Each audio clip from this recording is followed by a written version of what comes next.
Chuck, have you ever wondered if you're a narcissist? When someone gives you feedback, your first internal reaction is A, oh cool, that's helpful.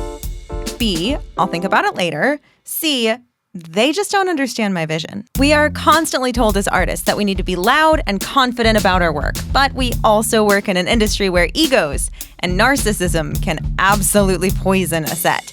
So where's the line? When does healthy self-promotion turn into centering yourself at the expense of others? Hence our topic for this week, advocating for your work versus building an ego that holds you back. Because let's be honest, we all have to promote our own work, and we do it because we have to, not because we love it. And those fancy PR firms are absolutely not in the budget. Welcome to Indie Film Podcast. I'm Victoria. And I'm Chuck. We're starting this episode by doing what we do best, which is talking about the times we absolutely did this wrong. Do you want to start out, Victoria, or do you want me to embarrass myself first? I do love it when you embarrass yourself, but I think I love it when I embarrass myself even more. So I'm going to go ahead and start. Thank you. You're very welcome. So I have possibly one of the worst. Oh, no, I'm not. Well, maybe it is. That feels a little egotistical to say that I have the worst imposter syndrome in the world. You know, yeah, that a little sounds egotistical. a little narcissistic. It is. But I do struggle a lot with imposter syndrome, so much so that it will prevent me from even putting my hat in the ring for a job or submitting an audition or doing anything. Okay. To the extent where I'm so positive and I've talked myself out of how many reasons they have to tell me no. Yeah. That I won't even bother doing it. Are you afraid of no? I'm not necessarily afraid of no, but it's more like, well, I don't have enough time to bother doing this audition that they're going to tell me no for anyway. Got it. I can sort of weirdly justify it in my brain. But it gets to a point where I'm actually mean to myself and my work. Okay. More so even than just, you are your own worst critic kind of stuff. Yeah. But just downright mean and insulting. And I don't know where that comes from. It comes from this base of seeking perfection, I guess. Yeah. And if it's not perfect, then obviously you're lacking. Yeah. If it's not perfect, it's an absolute waste of time. Right on. Well, that's good because we actually have the opposite problem. Because when I started working in film, even before that, when I was a musician, still am a musician, but when I was playing more actively, it was kind of I had more of a delicate ego. And so when people would criticize me or have input, even constructive input, it was, oh, okay, well, I can ignore them, see what they do, focus on what they do incorrectly, and be like, I don't need to worry about that. Oh, I no longer need your feedback because I've seen how poor you are at this. Yeah, exactly. Oh, harsh. And then hey, maturity kind of fixes some of that because it comes from a place of, self-doubt still. Yeah. Right. And same thing that you're talking about, I feel like, but just like a different behavioral way of interacting with people or, I'm going to make the stuff, I'm going to put it out there. And if people want to criticize it, well, too bad. Yeah. It's just not for you or whatever. And then the other thing that started to happen as well is collaborating with filmmakers, right? Or not collaborating, but going to events where their films are getting screened. It was that feeling of, okay, well, I can't wait to see how everybody responds to my thing. Oh. But at the same time, when I go to see the other people's films, I wasn't actively listening and actively watching as much as I should have been because I was more concerned about how does their film compare to the project that I worked on? Just really immature stuff. And that was like, 20s and early 30s is the way that I approached the art form, which isn't the collaboration or the sharing of the art. Yeah, and I think there is still a lot of that, too. You're going to see that all the time with plenty of people. And that's really funny. No, mine was the exact opposite. I would go, if it was a long screening day or a big block of shorts and I knew mine was playing, I would go out of my way to leave and not be in the theater when mine played. Oh, okay. Right on. Because of just being so embarrassed about, well, I did X, Y, Z wrong or I could have done them better. And so I missed out on all the feedback. Oh, that any audience reactions or things like that. Yeah, and it was feedback's super important. It's so important. That's how you stop making those mistakes. I'm like, if I wanted to learn and get better, I needed to be there for the genuine moments of feedback. Mm-hmm. I needed to show up for that. And when people would try to give me any constructive criticism, I could kind of beat him to the punch, right? Because I already know everything that's so wrong with this film. Oh, yeah, absolutely. And so then I feel like I wouldn't get the most out of the feedback that I really needed to be able to grow and stop being so embarrassed of my work. Yeah, it's tricky, especially like you said, when you think that you know everything that's wrong. Yeah. Because there are people that will give you feedback on things you didn't realize were not correct. Exactly. And it's not necessarily from a place of like, what am I trying to say here? If they give you the feedback and say that you need to do something, that's like a Bill Hader line where he talks about people giving him writing criticism on his writing. Yeah. They're giving feedback because they notice a problem. It doesn't mean that you need to accept their feedback. Yeah. It's just that, they're pointing something out that is incorrect with the movie that you made. Maybe it has to do with the story. The technical stuff is something that you should really listen to if you know somebody that can give you really good feedback on, oh, you're not lighting this correctly, or you could work on the framing, that type of thing, or the audio is like a little bit jumbled here, like this is how you fix it. But then the storytelling part, that's anybody can give you feedback on that. Yeah, and will most likely. But to your point, no, it's much better to take. Not everybody who gives you feedback is going to have the act. We'll let you clear your throat there. Apparently, I don't want this sentence to come out of my face. Just because they have feedback doesn't mean they have the right solution, but they are giving you a signal that something here does need to change. So that's a really good point. Yeah, for sure. I like that a lot. Do you want to talk about networking without being fake? Because that's another thing that we've run into at film festivals, and I myself have been completely guilty of some of these things where it's like, let me talk, and I'm not ready to listen. Yeah. Right? Or there's the opposite end of things. Like, I'm just going to listen to everybody, but I'm not going to talk or speak up or say anything. Yeah. Because I'm going to feel like I don't belong in this room with some of these people that I've seen these films now. And yeah, it's like a delicate balance. And you don't want to be on either one of those extremes where you're bogarting the entire conversation and not letting anybody share what they have going on. And you don't want to just sit there like a fly on the wall, because nobody's going to give two shits about your movie, right? It's if you don't, like if you have to care more about your film, and you are the one that will care the most about your film versus anybody else. And so unless you're ready to make those steps to promote it, like you're stuck. If you're not going to be an advocate for yourself, nobody else is going to show up to do it for you. Yes, correct. Thank you. That was much more succinct. So you're really good at this because you've done a lot of corporate work. As far as marketing's concerned, you've done a lot of trade shows. You've traveled for trade shows. So what are some tips you can give us, Victoria, for networking without making it seem fake and phony? And we all know that feeling. Everybody knows that feeling. And I mean, obviously the number one thing is just show up as you. Yeah. Always just show up as you, because you are interesting. Unless it's Halloween. Yeah. Then show up as your favorite horror movie character. Yeah. But your favorite, not just because you think everybody else will like that horror character.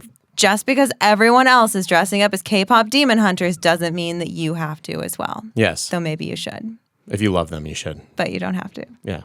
But obviously, yes. Show up as yourself. You are enough. Mm-hmm. And if that's the only thing that you have to say to yourself on repeat when you're going to walk into this building or this conference center or whatever, do it. You're enough, just as you are. You may not be super wealthy. You may not have a lot of films under your belt. You may not even have a feature under your belt yet. Or maybe your short didn't get accepted to this festival, but it's local and you want to go. Yeah. That doesn't matter. You're enough. Just show up. Okay. Should you lead with that? Like, hi, my name is Chuck. I am enough. I mean, I feel like that would be a conversation starter for sure. I guess. So you could. What else you got for us? Be excited about getting to hear other people's stories. I mean, that. That's one of my favorite things about going to film festivals is getting to hear people's stories. I'm a storyteller and an avid story consumer. Yeah, for sure. We all are. Most filmmakers are. Not all, but most are. And this is just another opportunity to get to hear stories. So genuinely look at it that way.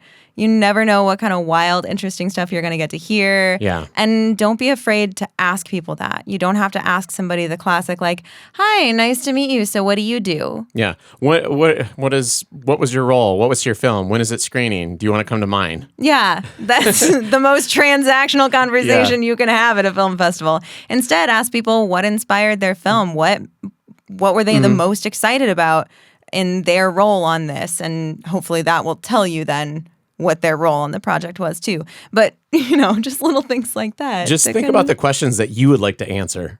Oh, yeah, that's a good point. Right? Yeah. Like Focus on that. If there are things that you want to share about yourself, just ask those questions, and then it would be a natural transition. They might turn around and ask him back. That's the self-centered me. Like you don't even have to wait for them to ask. You can just ask them the question when they answer. Be like, oh, let me share my anecdote. Yeah. There you go. There we go. Perfect. You got anything else for us? Yeah, I think one other thing that I think is really important is that when you're showing up to these festivals, a lot of people show up with kind of that mindset of, I need to find a producer and I need to get millions of dollars and I need a DP that's got 7 awards from top tier festivals under the belt, or whatever it is that they need. And I think the conversations are much more successful if you show up with more of a, hey, how can I help you kind of way? And if it's more eyes on your film, there we go. Yeah. If it's, hey, I need some feedback. If it's, I'm actually going to be shooting in an area near you soon. What locations would you recommend or recommend I avoid? Things like that, just sort of treating it as we're all filmmakers. We're all in this together. How can we help each other? Because the world isn't going to help filmmakers. No. Necessarily.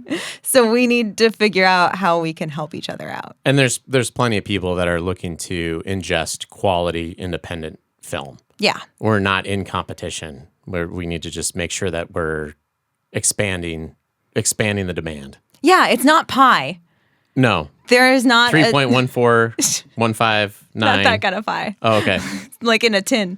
Oh, yes. Yes, it's not pie. Just because somebody watches one person's movie doesn't mean now they won't watch yours. Or honestly, even investors, right? Just because somebody's investing in one person's movie doesn't mean they won't also invest in yours. Yeah, if you have a compelling idea, for sure. And a lot of us are working with budgets that are pretty small anyway. And if you get to the right film festival, they might be baffled by what you were able to do with such a low budget. Exactly. And who knows? Maybe they'll give you cash. I haven't had that experience happen. Man, it'd be really cool if it did, though. But we do know people that are working in those avenues, which is exciting. Yeah. And we will definitely report back when we learn the different methods, whether it's crowdfunding or finding producers, executive producers. Yeah. But we'll report on all that. Should we talk a couple quick examples of famous people that were actually quite humble? Yeah. Because I do want to talk about Richard Linklater. Yeah. So here in Idaho, the Idaho Film Society is actually taking a page out of the Austin Film Society, which is what Richard Linklater formed. And basically he got a bunch of filmmakers together in Austin. In his facility, he screened indie films. And this was like in, I think, like mid-'80s. So they'd have to get the film. Yeah. Because you couldn't just get a VHS very easily. If you're going to be and you certainly weren't emailing it to each other. No, there was no digital projectors or anything like that. If they were probably way too expensive. But, so they were doing it that way and getting excitement around indie film in the community, which was kind of like the rising tide raises all ships. Yeah. And now Austin is basically... Huge film hub here in the United States. And I don't know, internationally, maybe you've heard of Austin and South by Southwest. I'm not 100% sure, but I would imagine. I would assume that at least South by Southwest has a fairly well-known presence outside the U.S. Yeah. So the city that giant festival and conference is in is Austin. Austin, Texas. Do you have an example of a famous person that was humble? Check their ego at the door? I heard a really cool one, so I'm choosing to believe it's true. But if anybody knows differently... Actually, don't comment. Don't just keep it to yourself. I want to believe that this is pure and true. Right on. Well, we won't look at the comments then. There we go. Or I will, and I won't tell you. I would rather bury my head in the sand. Thank you very much. Nice. Okay, so on Saving Private Ryan, apparently Steven Spielberg viewed this film as very much so serving something larger than himself as opposed to making a Steven Spielberg film. Mm-hmm. So he got a lot of input from World War II vets, from actual military historians, and a lot of technicians that knew combat sequences and specific tactics, and all of them were describing war as very chaotic, very tumultuous, very, you know, disorienting. And so that was not quite in line with what he wanted for the opening sequence, which was to tell this really, you know, cool, interesting story of the scene of, you know, all these people getting to the beach. Yeah. However, he had to just own that and say, you're right, that's not the point of this. The point is not to get the frames and everything sort of stylized the way that I would like it. It needs to be true to the actual people who've experienced this. Yeah. And so obviously it was difficult to keep in mind, you know, less choreography, but keep safety the same. So that added a few new little caveats to their filming, but it ended up with really weird looking coverage, and all of a sudden they didn't get control over the actual visual clarity of this story. They didn't have control over the way the frames were set and the actual composition of all the shots. And he had to just accept that and admit it, because that was not the point, if that makes sense. The style and how pretty it looked wasn't the point. The feeling was the point, and serving a very true memory. It turned into one of the more epic battle scenes ever filmed. Yeah, for sure. And that was great humility on his part to just listen. He just had to sit and listen, as opposed to just talking and saying my way or the highway. Get off my set. Which I dig that. I think a lot of times when we're writing scripts as indie filmmakers, it's really easy for us to have ideas completely outside of the realm of our expertise.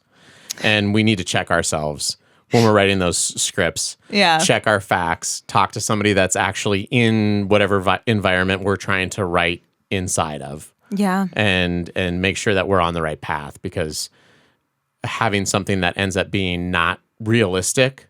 I mean, obviously, like with World War II, you want to make sure, because there's historians that are going to watch it and they're going to be checking your work, and you want to make it as accurate as possible. But even on the indie film end, you know, if you're writing about some, do you have an example? I have an example of every single movie that I wrote from high school to college involved people that only worked at either fast food places, restaurants, or pizza delivery people, because that was all we knew. Yeah. As far as careers went, those were the only careers we had any insight to. Yeah. If you're going to have a story about somebody working at the zoo, make sure, one, you have access to a zoo, and two, that you know exactly what that job looks like, and know some facts about the animals. You know, don't just guess. Don't break into the zoo. Yeah. Don't do that. That'll scare the poor little animals. They don't need that. Yeah. Should we do a cheap trick? Should we share a cheap trick? Absolutely. We got a cheap trick from Michael Elder of Wicked Flicker Pictures. And Try saying that 3 times fast. I don't know if I want to. I could try, but so his idea is, or what he has done before, is he uses a cardboard box and a push broom to make a fantastic low-angle dolly shot in a pinch. Which sounds glorious, because I never considered that, but the broom, the bristles on the ground, has enough tension to sort of slow it down and smooth out the motion. Yeah. So that actually, in my mind, I haven't tested it yet. Neither have I. But now I really want to. Yeah, it's winter here, so I would imagine you have to do it in the garage, or some type of flooring that's very, very smooth. Nope, we're taking it onto carpeting. Here we go. Yeah. Give it a shot. I wonder if I can do it out of my yard. I wonder if that works. Oh, that'd be fun. Yeah. Just use a rake, have it bounce as you go along. That'll be good. So thanks so much, Michael, for that tip. If anyone out there wants to try it, let us know. Make sure your camera's sturdily on the box. I would say like maybe a little bit of foam inside the box, and put the camera in the box, and just cut the side of the box for your lens to rest on, so it's a little protected just in case. So you got a lip there, Or get really good insurance first. Or just try it on with one of your cheap cameras. Yeah, there we go. One of the old soccer mom cams that you still have back in your closet. Try it that way. My Canon Vixia. So to counter the examples that we had there with Richard Linklater and Steven Spielberg, there's a kind of an interesting example that I have the opposite of people keeping their egos in check. And that's from the from the film American History X. The only time in history that's ever happened. Yes. This is the only time that famous people ever let their egos get the best of them. But American History X is kind of an interesting story, because the director, his name's Tony Fay. Since American History X, he really hasn't gone on to do anything nearly as famous as that. And what had happened is he cut this movie into like a 90-minute, what he called like a 90-minute tight film. Yeah. And allegedly Edward Norton had issues with that. So he went to the producers. This is all word of mouth, right? Yeah. And so he went to the producers and said he's not going to promote this film unless he gets to take a look at it. And he was upset because he didn't have enough of himself, of his performance in the film. So he did actually get a re-edit. In the meantime, wow.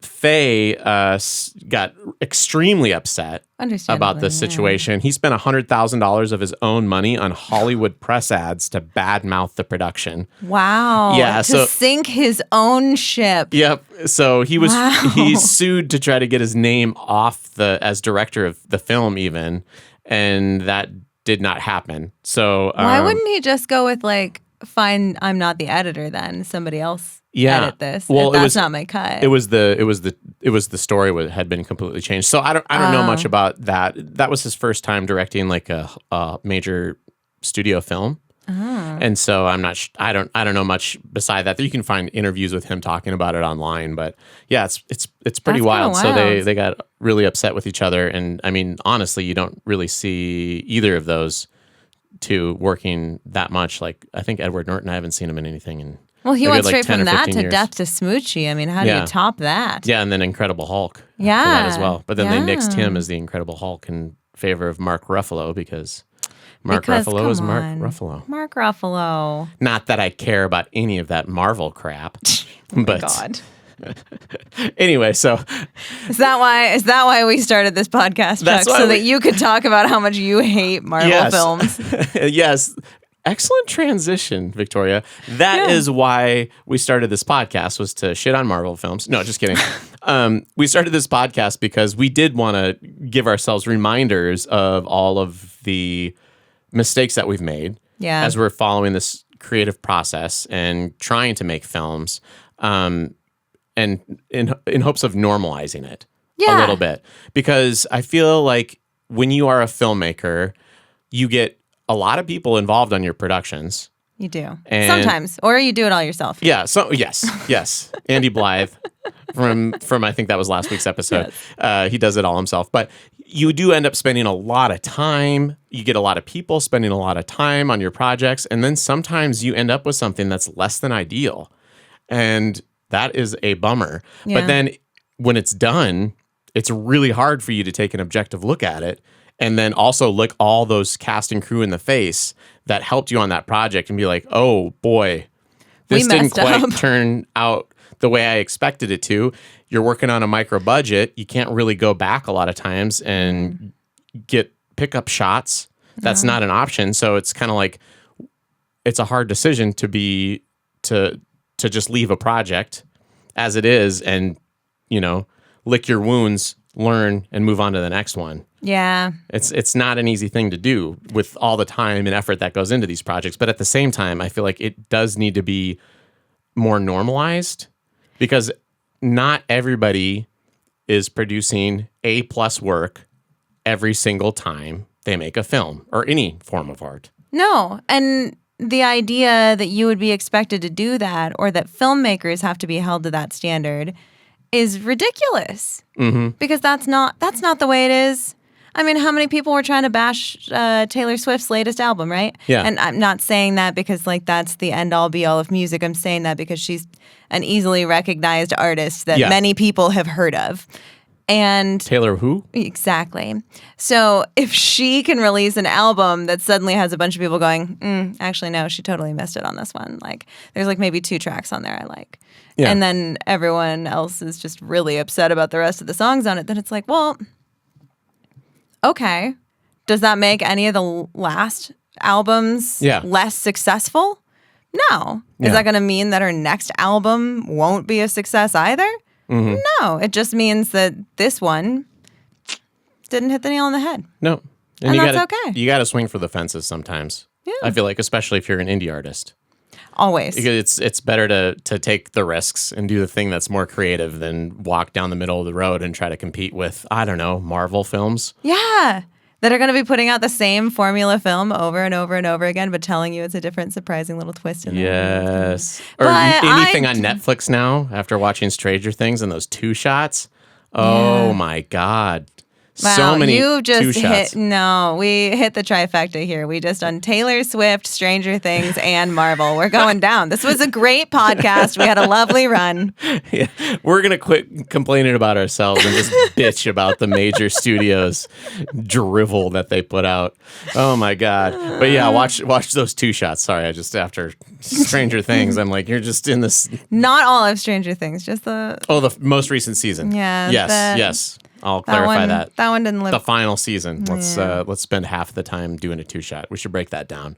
We should compare season 1 versus season 7 or whatever, and we'll start our stopwatch anytime they just get locked into one of those two shots where people are It's like how many hours explaining their feelings or just like pushing forward the plot. Tell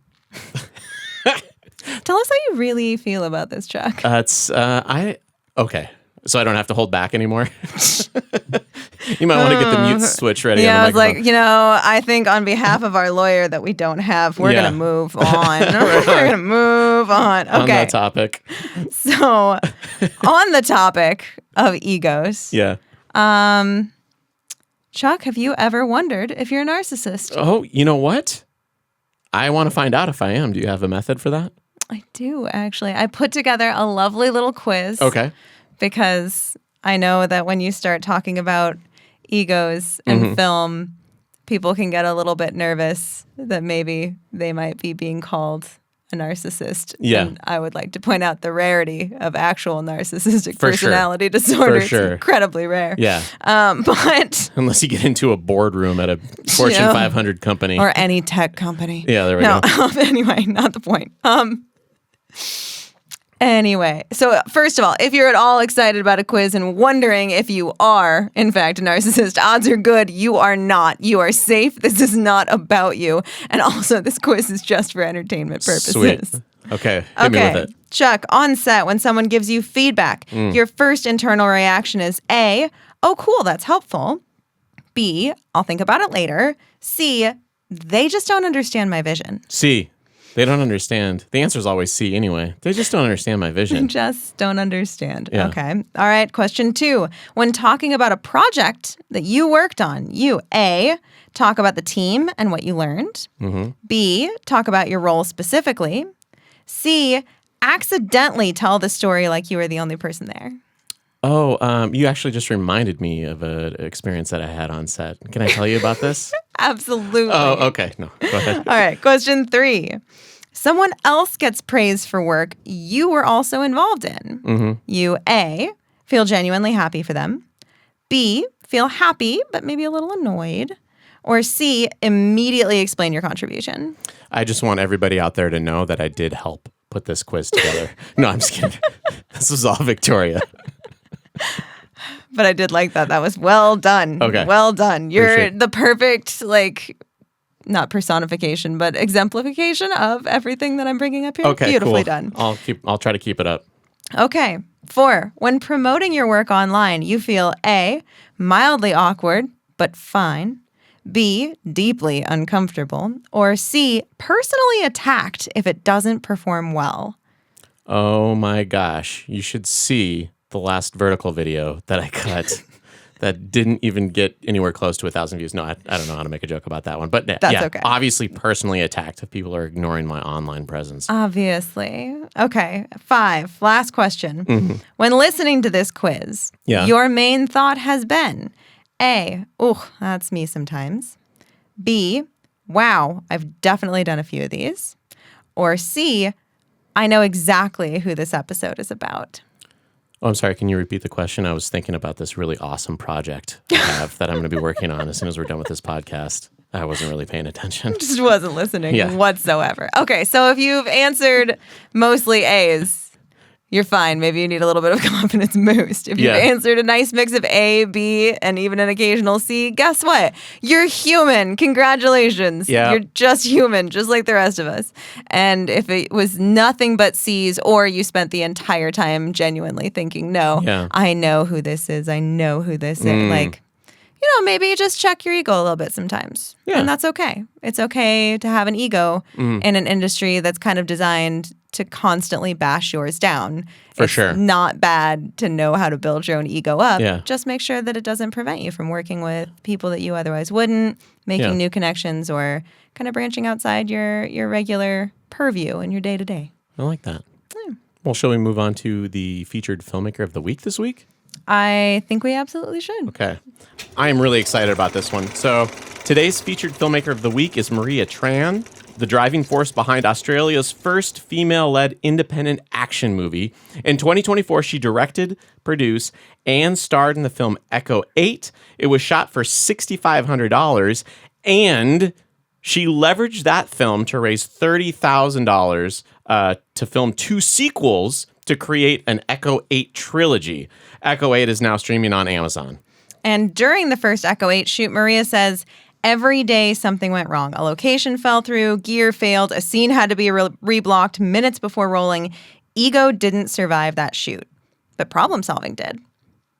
Some of my proudest wins aren't flashy. Learning how to communicate better with collaborators, training my body for the physical demands of indie action, and building the discipline to sustain a long-term creative life.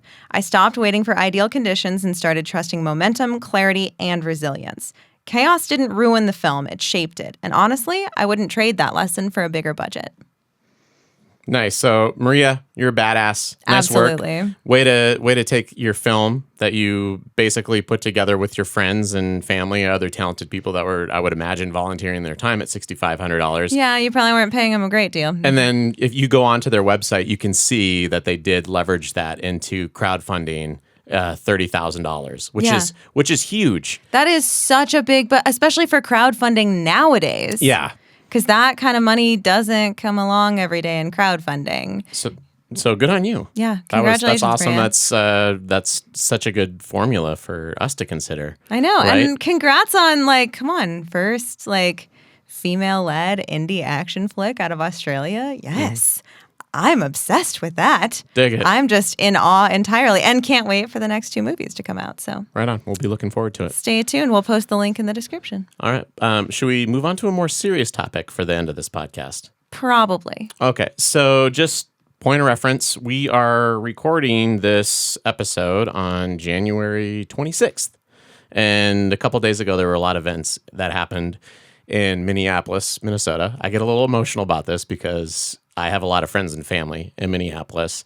And one of the things that we talked about is kind of sharing some ideas on what we can do as filmmakers, as editors, as videographers to help out in the current state of the United States. Yeah. Because there are a lot of awful things going on in this country, and Minneapolis is kind of the flashpoint, it feels like, at this juncture. And I want to be able to help my friends, and the only thing that I've been able to do is send money to donate to food banks, shelters in that area. So do you have any ideas on ways I can help my friends out besides the ways that they've given me as a video creator? Yeah, I think one important thing that we all share as filmmakers is to be storytellers and not to tell the stories that are, not to turn it into a Marvel joke again, but they are not the stories that the big budget studios are excited to tell, because they're the stories that are real, the stories that we feel and see and experience every single day in whatever situation or whatever part of the world that we're in. And it is more important now than ever as a filmmaker, as a storyteller, as a collaborator and an artist to be able to tell the stories nobody else is willing to. Mm-hmm. I think that's the most important thing that we can do, is share those bits of truth to anyone who says, well, that can't possibly be happening. That can't possibly be real. This is a great opportunity for us to very visually illustrate to everyone what is real. Yeah, and use your ability to operate a camera to try to capture some of these moments if you do have the capacity to, if you feel inclined to do so. Yeah, and obviously that's not a mandate of please go take all of your gear and for no payment or reward whatsoever, go stand out in the streets and do your best to film every single thing that's happened. It's not, because we've also seen that people are going to try to say that you can't trust what you see anymore, and we're going to have people trying to gaslight you left and right on what's real and what's not real, and it's not safe any longer necessarily to do those things like go out with your camera. No, unfortunately, but staying very true to yourself, building up your community, staying close with your community and in close contact with your community, and truly doing your best to tell your story as it's happening to you. Don't give somebody else the opportunity to tell your story for you. Absolutely. And we all are familiar with that as video editors. And, there's a lot going on there. And for those of you outside of the United States, I would imagine some of you are aware of the situation that's unfolding here in our country. And I'm sure that you're probably experiencing your own, there's issues. Plenty going on elsewhere. And sorry if we haven't talked more about that. We don't want to speak from a place of ignorance, being perfectly honest. Yeah, we have a lot going on here, so it's been tricky, especially with the connection that I have with Minneapolis. Like I said, friends, family. We had amazing screening there just 2 summers ago. Yeah, and I go out there every other year to visit friends, and obviously like now's the time when it's not going to happen, and it saddens me. But like. Point the camera if you can, and get good footage and get factual stuff, get stuff that's clean, that's indisputable, right? I mean, people will just try to dispute it anyway, but which is unfortunate. But hey, also don't let those things stop you from being an artist and a creative right now. Yeah, because art doesn't matter less in times of chaos.